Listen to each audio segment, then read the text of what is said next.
Coaches, appreciate you all being with us today. On deck, we have a great conversation coming up with a current head coach, longtime head coach. But before we get to that, I have to give a shout out to something that we've been working on. I know we've been mentioning this. This is the last couple days to be able to sign up for the Rising Coaches Conference, collabing with U.S. Navy Camps and Snow Valley Camps, Westmont College, Santa Barbara, California, July 22nd. Make sure you sign up for it. As I said, we are right around the corner for it. That being said, we are here and graced to be able to learn from the current head coach, Grambling State University, Coach Patrick Crarey. Coach Crarey, welcome. Thanks, fellas. Thanks for having me. Excited to be back. And I was on this, I want to say 2019. And I was doing a piece as an AD years ago when I was doing AD and coaching work. So excited to be back for sure. Yeah, this time with just one hat, which is even better. So.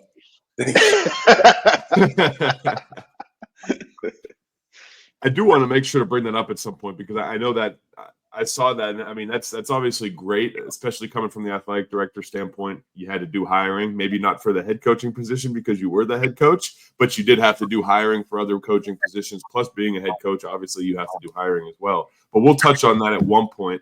But ultimately, for you, right, you have been a head coach. You had a shortstop of an assistant roles. You've been a head coach for a great period of time now.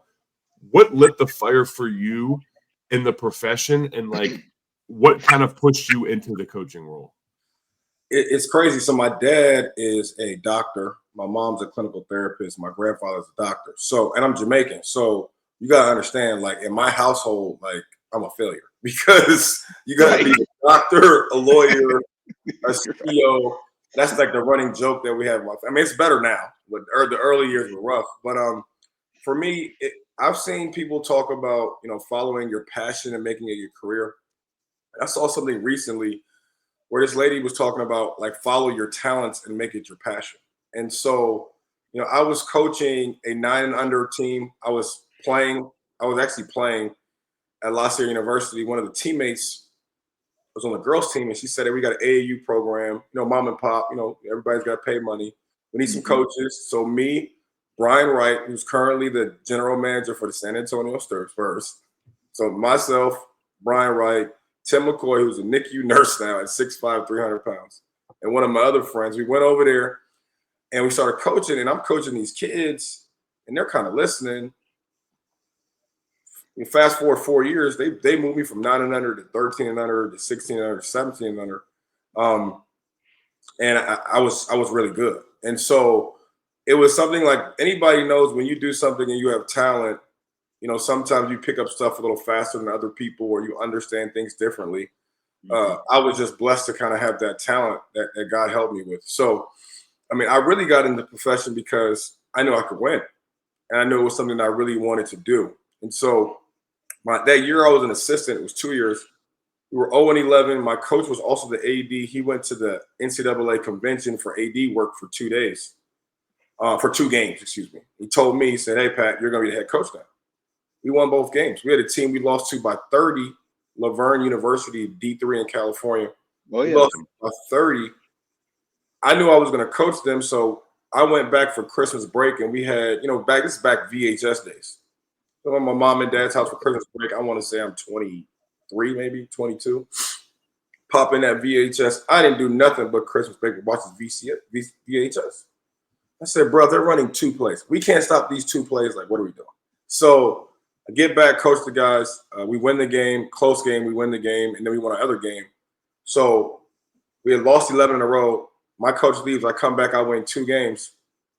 And what I really think helped my career is when my coach came back, I just fell back in line as the assistant and did exactly what he asked me to do. Yeah. And he's the guy who got me the job at Washington at Venice. And if I had, a lot of times as assistant, you know how it is. I want my own program. I can do this. I can do that. And sometimes you might have a little bit of friction there. And as a young coach, that would have been an easy place for me to kind of act like I knew what I was doing when I absolutely didn't know what I was doing. I just won 2 games. I didn't know nothing. But keeping that relationship with Joe Haldeman, he actually had coached with the current AD at Washington at Venice back then. And so when they were making a change and they were looking for a young person to come in and be the assistant AD, he recommended me. He called me, and it was done. Mm. If I had turned my back on him during that time period, we would not be having this conversation. Yeah, no, that's so good you say that, man. Especially for young assistant coaches, which a lot of, rising coaches, followers, members are in that boat. They want to, they're ambitious, and that's great. But you also want to keep that in perspective too, because if you had let your ambition get out of control and all of a sudden, those 11 games and you win 2, and all of a sudden you're still trying to hang on to that head coaching thing after your head coach came back, then that's a problem, Yeah. So just being able to say, hey, to your boss, how can I help? And that's literally what you did. When he came back, it's like, okay, what happened. It is what it is, but my role is an assistant coach.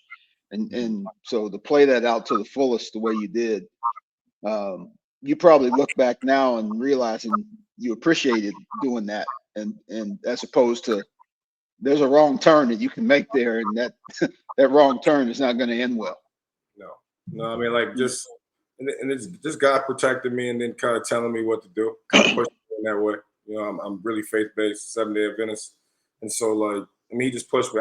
I knew I was pushed to say, hey, look, you ain't gonna get this job right now, so you better make sure that you're. And I might have thought I deserved it, which I probably did. But like, I was smart enough and disciplined enough at that time to kind of understand the bigger picture. And at that time, I was still going to grad school because I wanted to be a hospital administrator. I still didn't know if I was going to coach. Wow. I didn't think you could make money off of coaching. You know what I'm saying? Like, to me, it was like, well, I'm gonna be a full-time hospital administrator, make $500,000, and then I'll just coach like high school, like some high school on the side for no stipend, and I'm good. Right, like a hobby. Yeah, like a hobby. That's what I thought I was going to be doing. Right. Wow. Didn't realize there was a much bigger side to things. Yeah, for sure. So over at Washington, like when you were over there, right? You started as an assistant coach, or did you jumped right into the head coach? Excuse me, and you said assistant AD position, and then ultimately grew into the AD. Well, I was the assistant AD, and the program there, it was one. I would say it was the most underfunded program in Division II. I mean, we had 1.25 scholarships when I got there. I think the school was like 32,000. We had like 43,000 in scholarship money or something like that. Like, we had nothing. And so that was across the board. And basketball was probably the highest sport. So soccer was getting like less than a scholarship for everything. We're playing Division II, like independent. So when I came in there, the culture of the program was pretty much, and we're talking about the athletic department, was pretty much, we're blessed to be in Division II. We're blessed to have athletics. And I was like, no, we're trying to win. So like, I don't care what it is. I don't care if we're going to take 2 wins to 6. Everybody understand here, we're trying to win. And so the president, a fellow countryman Jamaican, we're a very competitive people. And so he could tell that I was just bringing a different energy, and he promoted me. I got the job as the assistant AD in March. He promoted me to head AD in September. Wow. So as that happened, my boss transitioned to be the vice president. So he was doing advancement and some other things, still like over athletics. I made a bold decision to make a change in the coaching, from a basketball perspective. This is a program that had 1 winning season from 1993 to 2010 when I got there. Excuse me, had no winning seasons, had 1 over 500 season. So, no winning seasons, 1 season with 10 plus wins. There we go. All right. So it's been a long time. And so just revamping that program, we got in there, and then they made me the head coach, and then I just hit the ground. I was 26.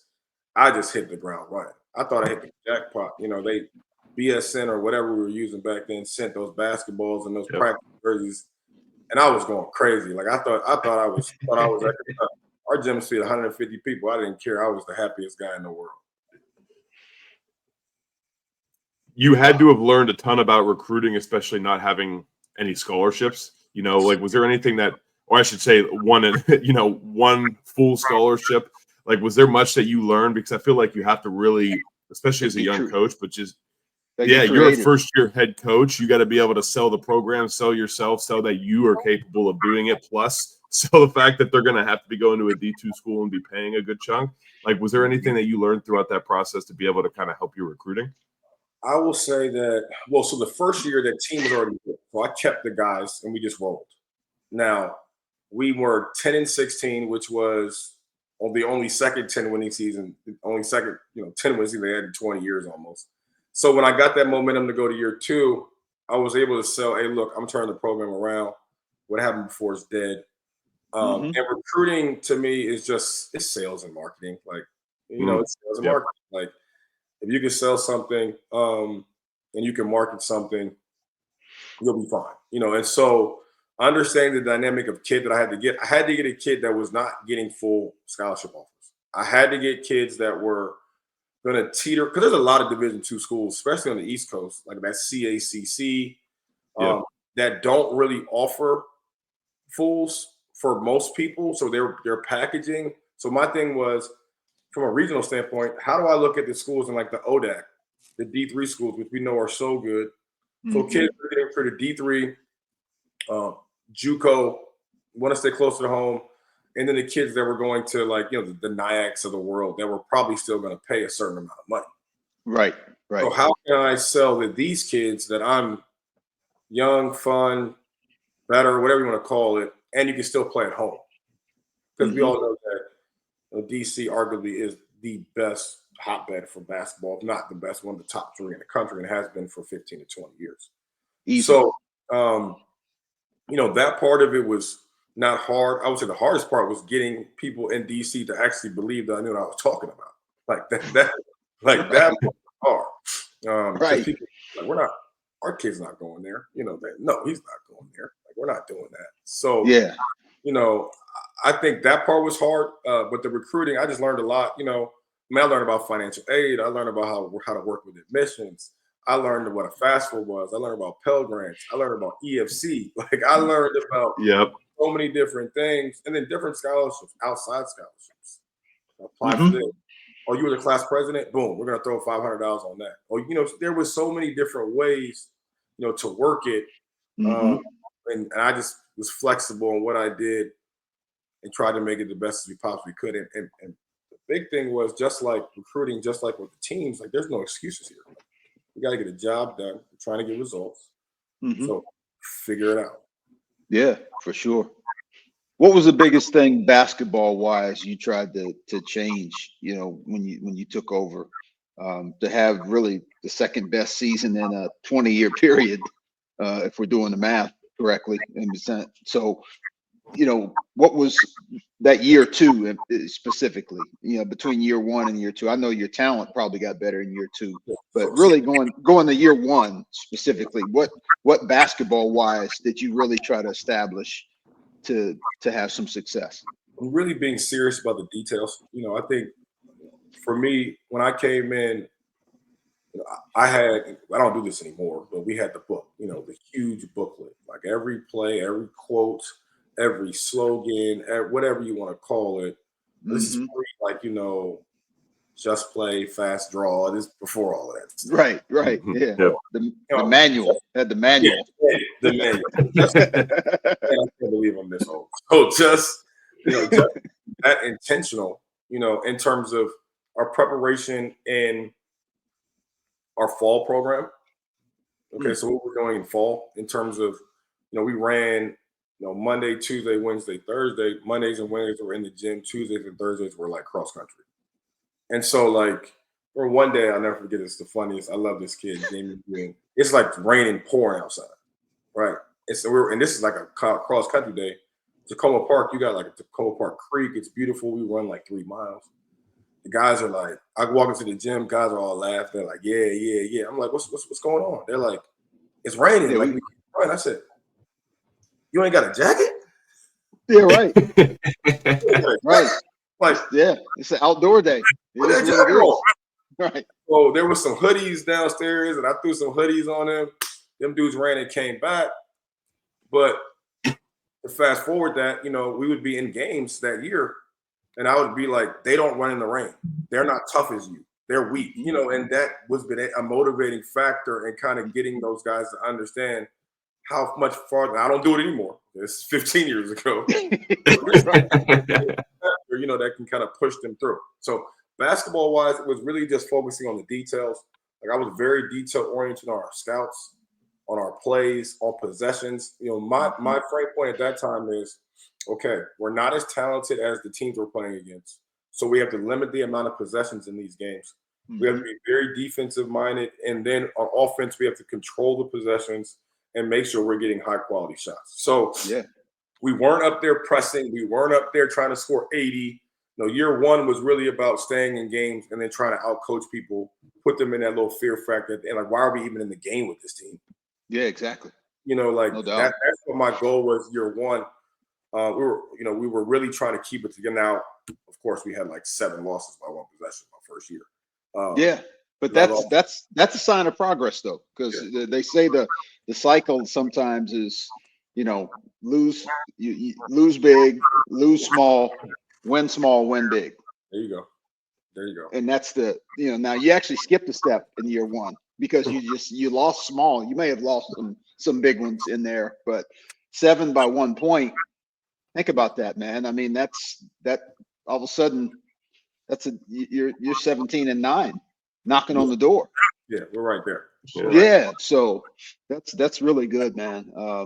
I wanted people to hear that, because whether if you're an assistant or a first-year head coach, that very first year is so important to just establish that things are going to be different. Whatever you want that different to look like, it's so important to establish that first year. And then they develop toughness through some shared suffering.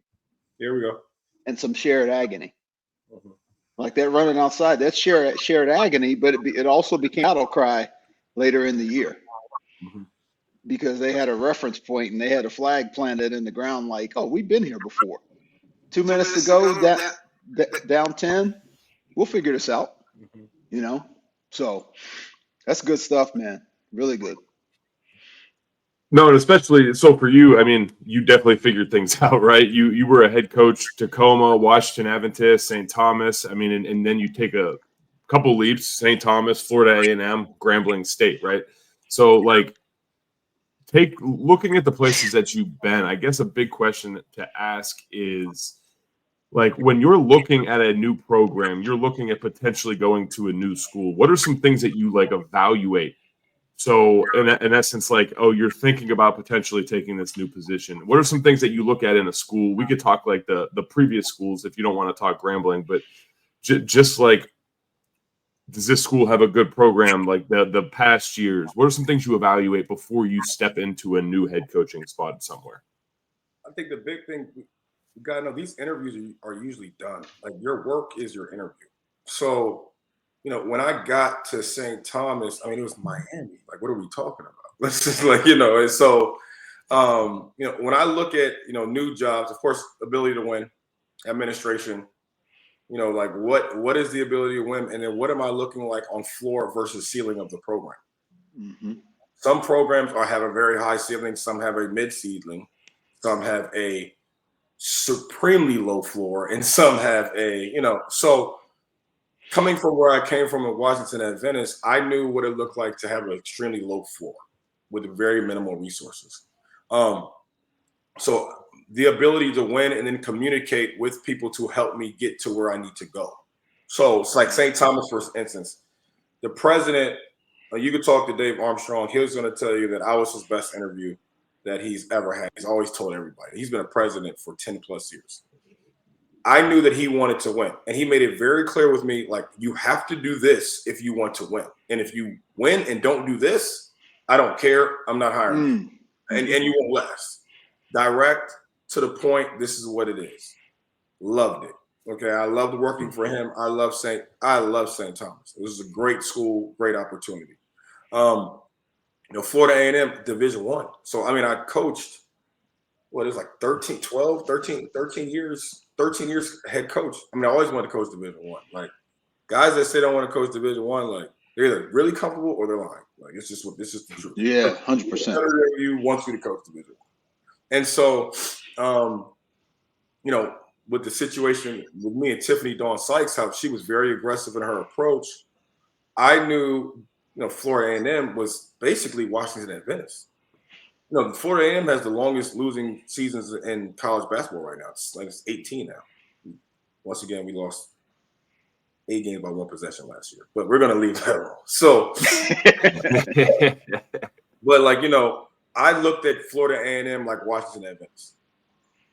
Okay. Oh, I know that I can get them to this. I mean, if I had gone back, we were definitely going to be over 500.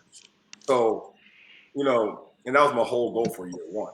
So when I looked at Florida A&M, it was, I've done this before.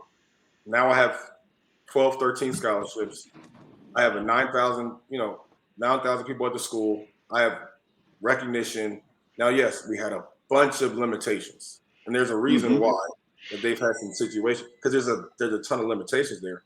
But for me, in that job, it was a reminder job of Washington Adventist. Like, I do this. I go to rough spots and turn them. Like this is easy money. We're gonna get this done. And then so the thing about Grambling that is so different than any other job is it's like a built-in ready situation. You know, you got a president who's 4 years old, very progressive, brilliant mind, an alum of the school. You have an AD who's 42 who is used to play at Southern, so he gets basketball. And it's proven of me. He said, you know, I want to say it was 8 out of the 12 ADs in the SWAC have played college basketball. So he's like, this is, you know, everybody wants to say SWAC is football. Like, it's turning into a basketball league. So you need to get yourself with some basketball people. And Dante Jackson, which is one of my best friends who moved on to Alabama A&M, you know, he did a ridiculous job here. Like what he did with this program. He did an outstanding job. So with Grambling, it was, okay, I've already proved at Florida A&M and Washington Adventist that I can turn around, you know, programs that have really struggled. Now I got a chance to go to Grambling, which reminded me more of St. Thomas in terms of the structure was there for you to really compete at a high level quickly. And so when I evaluated Grambling, it was really like, man, like everything is in place from the administration side. You know, they have the facilities. They're trying to win. Like, I'm trying to win. Like, this is about winning. Like, let's see where we can go, win, and progress and get this thing done. You know, you just said something there that I think all young coaches need to pay attention to if they have head coaching aspirations, is that the administrative piece, the president, AD, coach, they got to be in a straight line vertically in terms of being aligned, because, you know, I interviewed for a job here in Indianapolis a couple of years ago. It's called IU Indy now, but one of the things I told the AD in the interview was, you know, in the first 30 days, I'd love to have a half-day retreat or a lunch or a long lunch with you and the president so we can all define what success looks like, because you're going to have a rough road trying to rebuild this thing. And while that's going on, we all need to still be singing like the Temptations and staying in step, because we're doing this, defining what success looks like for when times are tough, not for when times are good. It's easy when times are good to all be aligned, but can we be aligned while it's, you know, 3 guys go down with the injury, or it's a 4-game losing streak, or you have some tough losses, or whatever the case may be? Can you all be aligned then? Because as people watch Oklahoma City, people forget 5 years ago that team had 22 wins. We went from 22 to 34 to 47 to 54 to 68. But they always said, you know, they interviewed Sam Presti, and he said, they asked him, were you guys evaluating wins and losses? He said, no, not really. He said, we evaluated 2 things. We evaluated at the end of each year the professionalism of the coaches and players, and then did we have a developmental culture? And was everybody flourishing under this developmental culture? We felt that we could evaluate those 2 things, then we're going to get what we want down the line. So I love the fact that you said that, because young coaches that want to be head coaches, you got to make sure the administration is all in. Because a lot of administrations get FOMO, meaning they want what other people have, but they're not willing to commit it on right in front of them. So it's great that you said that. It's alignment. You got to have alignment. To get anything done, to really achieve to that next level. I mean, when you look at the NCAA tournament and all the little conference tournaments before, how many times do you see the president and the ADs on that floor? You see it every place, and you can see like that head coach. I think it wasn't Will Wade with that. I love Will, by the way, great guy. He helped me out a ton last year. I want to say Will and his AD at the NCAA tournament, that crazy hug when he like hugged him and he jumped in the air. Oh, McNeese, yeah, I think you're right. It was just that synergy that they had together. Like me and Dr. Scott, I talked to him I talked at 7 a.m. this morning. Let's go win the SWAC. He like, what happened? I said, nothing. Let's win the SWAC. So like, that's just a set between me and him. 100%. In the morning, because that's how he operates. That's how I operate. So when you get that and you have that synergy from top to bottom, that's how you really get stuff done. 100%. And you have an AD that's a basketball person. Oh yeah. Right. Like I was lucky when I got the Charlotte job.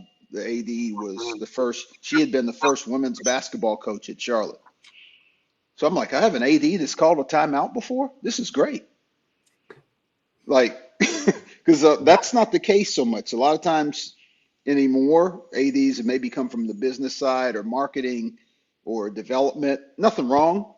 God bless them. Nothing against their path.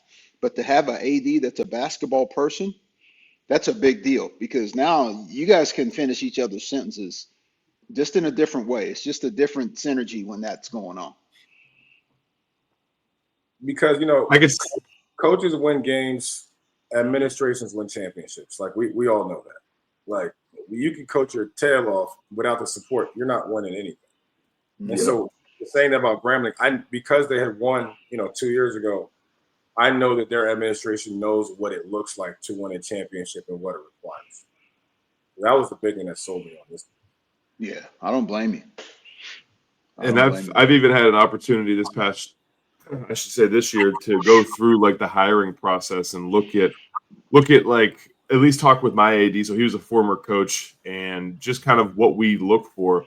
And you could tell my AD was giving me great advice just about the process. And basically what he said was just, when you're looking to hire a coach, listen to the questions they ask, because especially now, obviously not knowing about the person, not knowing anything, like if you know somebody and have a personal relationship with them, of course, you're going to know a little bit more about them. But this is somebody completely open that we had no idea about.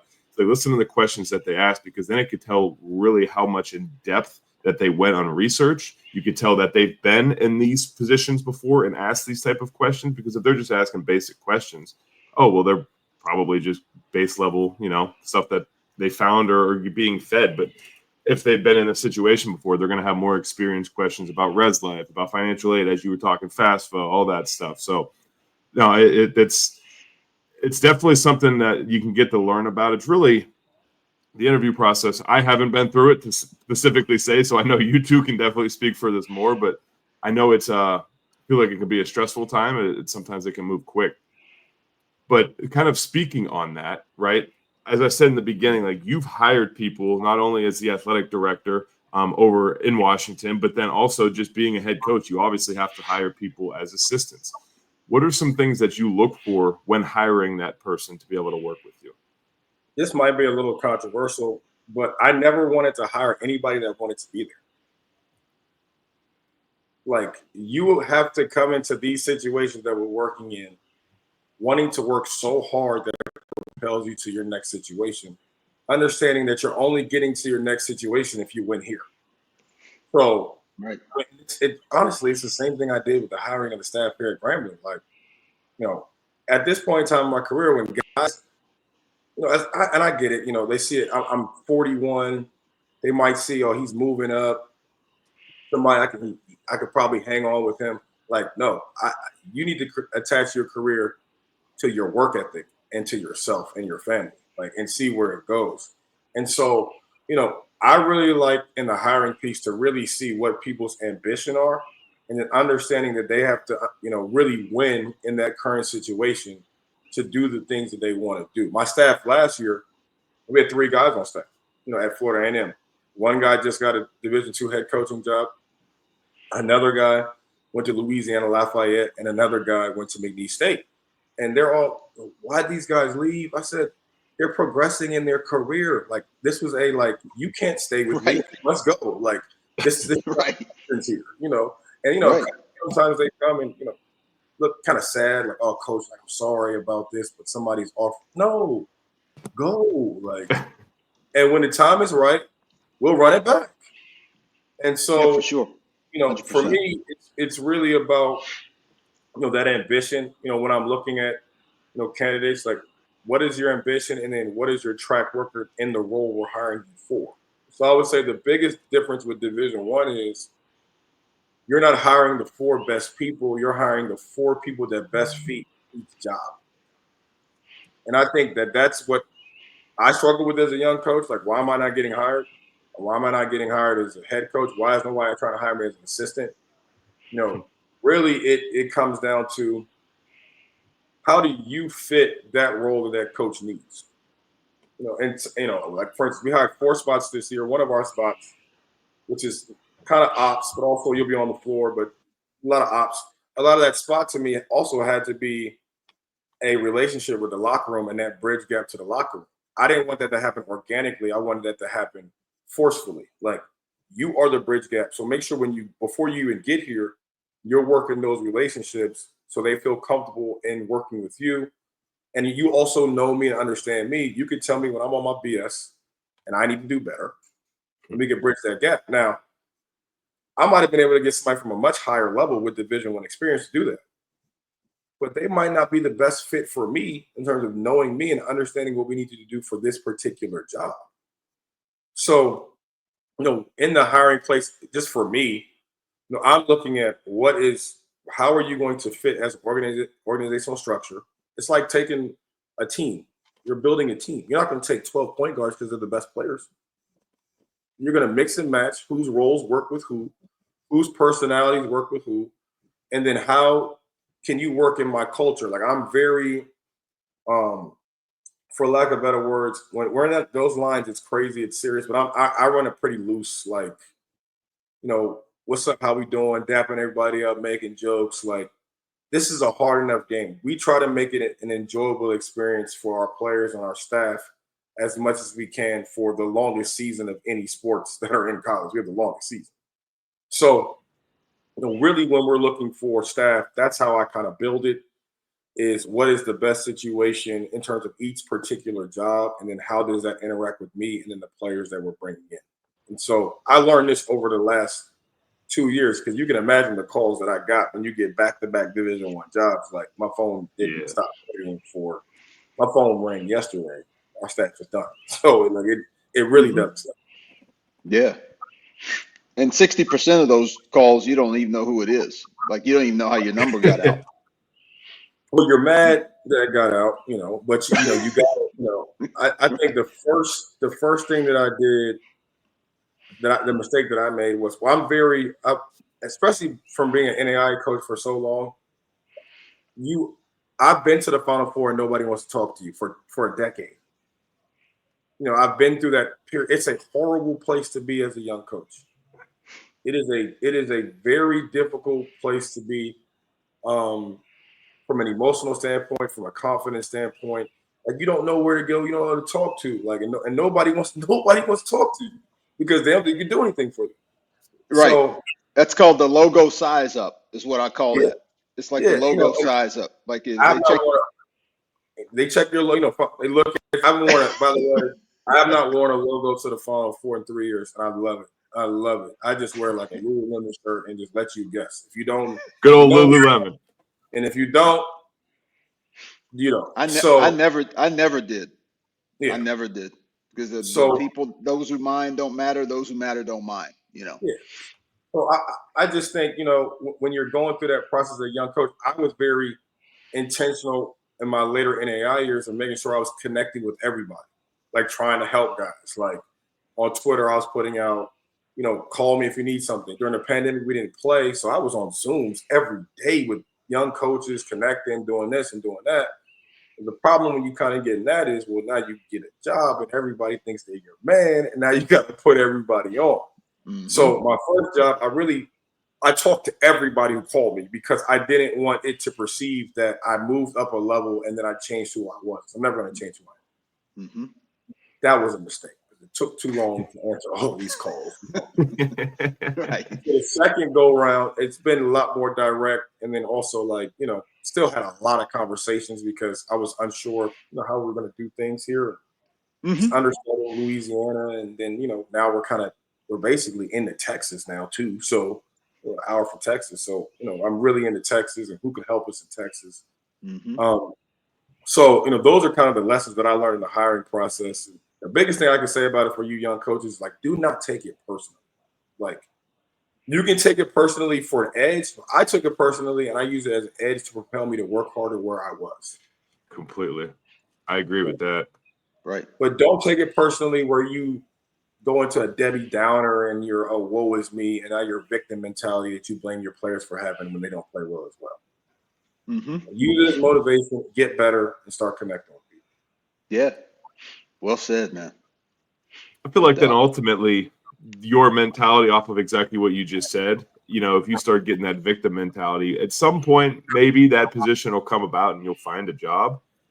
But then your mentality is already created that you kind of have and then once you get into that role, you might not have the work ethic that you could have built during the off season or when you didn't have that job, you're creating that mindset to step into that position. So no, that's great advice. So I want to ask too, with your experiences, and I know you mentioned it a little bit earlier ago, stepping into a program, kind of going back to that, but once you step into a program, now talking more like offensive, defensive end, you don't necessarily, I'm not asking you to give up what you're going to be doing at Grambling. We're not asking you to give the, the Kool-Aid juice over here that's going to give away all the secrets, but just in previous positions that you've been in, building an offense and a defense around the roster that you had. I mean, I know you mentioned that you've had the teams that you have coached, you've kept the rosters on, and then at least we're able to build them after the first year. When you first step into that, how do you frame an offense and a defense around the roster that you have? So my first jobs, I had the team that we had, and so I knew what the talent base was at Venice, so I knew how I had to defend. And I knew how I had to play offensively, as I talked about, that slower play, just because you had to kind of stick around early on. At St. Thomas, we were very talented, but we had all these bigs, and I'm not used to playing with all these bigs. So I'm big analytical shooting guy, always have been. So it just cringes me of playing too big. It's a cringe, especially if they can't shoot. I applaud everybody. I don't even know how they do it. I don't even understand it. It's so foreign to my mind and how you can play two bigs and actually. Which is crazy. Which is crazy because Florida did it in the tournament. And Houston did it. And Houston, yeah. Yeah, people have been successful. We played Florida, so I know how they did it because they was big. These are some big dudes. They're massive. These are some crazy big dudes. Yeah. And these guards are elite. So, they didn't really need that much space. But, it's just, for me, it's always based upon that 4-out, that 4-out 1-in system. How can we get to where we need to go in terms of our spacing, our shooting, attacking angles, and then that defensive versatility. I asked my college coach, who I first started with 18 years ago now. I never forget this. He was so ahead of his time. I asked him back then, pick 5 players, make a perfect team. You pick your perfect team. How do you recruit that perfect team? He said, I want everybody between 6'5" and 7 feet. Everybody can pass, shoot, and dribble. This is 20 years ago. We were in Southern California. I'm thinking Shaq, Duncan, Kobe. He was just ahead. And so now, that's really how my thought process was. So when I came to Florida A&M, I saw just the shooting percentages in the league, how teams really didn't shoot the ball well in the SWAC. We ended up number 1 in the SWAC in three-point percentage, 2-point percentage, offensive rating, bunch of different measured numbers. We were top in the SWAC. So I recruited that team last year, really based upon the numbers that they had from an analytical basis, to get them to then fall into the system what we're going to do with a bunch of shooting, split screens, tempo, and things like that. Mm-hmm. What I didn't understand with Division I is how you can watch the athletes on TV, but until you feel them, you don't feel that size, that speed, that athleticism. And so I quickly understood that after we played the number one Ken Pump schedule in the country last year. In Florida, BYU, TCU, SMU, I learned it quickly. And even on our level, I learned it. And so this team, the beauty of the last two years is the transfer portal. Like, there is no more I've come into a team like this. Everybody's gone. So you get to build it how you want it. And so this team, I think we have two guys under 6'5", and one of them we just committed. I mean, one of them we just signed. Really good player. So, everybody else, we're looking like 6'7" through 6'9", and we just are long, athletic, can switch, can be physical, loose balls. Mm-hmm. It matters. Offensive rebounds, loose balls, tip-ins, like you get your hands on things defensively, deflections, and things like that. So I would probably say that was the biggest difference when I came in, of understanding each team that I had. And then now in the last two stops, really being able to build and really build on my past failures. So, like, what did I not do well at? And how can I get better at that at our next spot? Yeah. It's funny, your coach was literally describing positionless basketball before it became a term. Yeah, 20 years ago. It's crazy. I mean, it's really what he did. So if you can add shooting to that group that you have now, you're on to something now, because you're going to be able to be disruptive defensively. It sounds like you're going to have length. You're going to be able to crowd the floor. You're going to be able to score off your defense and break some scoring droughts by getting stops or getting some putbacks, by breaking. So those are great drought breakers. But adding shooting to that as well, that's a serious weapon, man, because now, I used to love to tell our players at Ohio State, like, the court is only as big as your range. And so if you're able to stretch the floor, then you have more floor to play with. If you have more floor to play with, that's why when Steph crosses half court, all bets are off. He's a weapon. But that's one guy in history that can do that. Now everybody else, you deal with the 3-point line. But just being able to stretch the floor like that, now shooting and spacing become boyfriend and girlfriend, because it's a bigger floor to work with. So, man, that's but the way you've assembled that crew right there, I love that, because, from a depth standpoint, it allows you to, you're not really, lineups aren't based on so much, size and this and that, because you've got interchangeable size. So now you can go 9-10 guys deep, if you want to.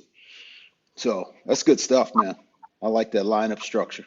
Excited about this. Well, Coach, I wanted to ask at least a final question. I know it's bright early for you in the morning, so we don't want to.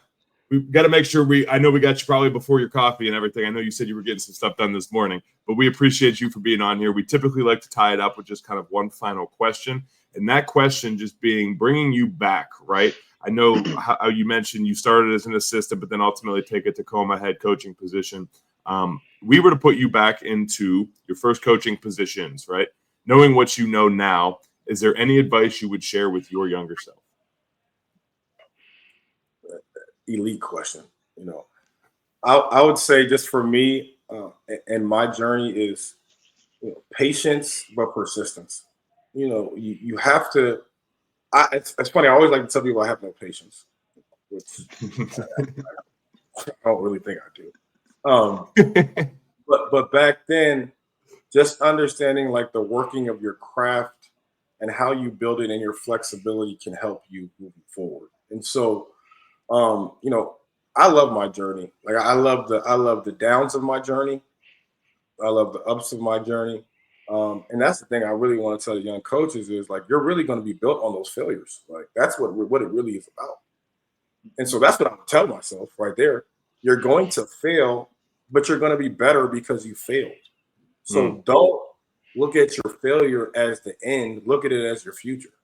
And so as long as you can, turn that around, then you're not going to get fired. You're going to win some games and you're going to get some more jobs. But we all have been in a situation where we failed. And then we've come back from it. The really good ones come back from it much stronger than they went into it. And so, you know, it's been a journey, and it's going to continue to be one as we keep this thing moving forward. And I really appreciate you guys having me on. Full circle coming back on. I haven't been on in a long time, and I really appreciate you guys' time this morning. No, yes, man, this was great, man. Fail forward. That's a great way to put a bow on all this, man. Is fail forward. But yeah, I mean, everything you shared it's going to resonate and touch, regardless of where people are in their situation. But you know, just the way you shared it is so good, because we all got to run our own races.